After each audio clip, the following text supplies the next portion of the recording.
ఏమై ఉన్నదంటే వస్తానన్నాడు, ప్రభు రాలేదు.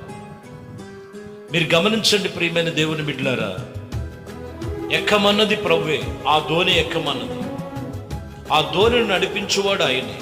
కానీ ఈ మధ్యలో ఏం కలిగిందంటే గాలి చేత, సముద్రపు అలల చేత వారు కష్టతరమైపోయింది. కానీ ఇక్కడ ఈరోజు చాలా మంది జీవితంలో కూడా అదే, వాళ్ళ రక్షణ వాళ్ళు రక్షించబడినటువంటి ఆ స్థితిగతులు, జీవము కలిగిన దేవుని సన్నిధిలో వీళ్ళు చాలా మంది కూడా మనం గమనించాలి. ఏదో ప్రారంభములు చాలా వైరాగ్యంగా ఉంటారు, వెళుతున్న కొలది కొన్ని శ్రమలు, కష్టములు ఎదురైనప్పుడు వాళ్ళ నడత, వాళ్ళ నావ, వాళ్ళకున్నటువంటి ఆత్మీయ జీవితం ఆగిపోకూడదు. ఖచ్చితంగా వస్తానని చెప్పాడు ప్రభు, వస్తాడంతే. చేస్తానన్నాడు, చేస్తాడంతే. ఈ మధ్యలో ఎందుకు ఈ శోధన, ఈ గ్యాపులు మీరు గమనించినట్లయితే అర్థమైందండి, నీ విశ్వాసాన్ని వ్యక్తపరచడానికి.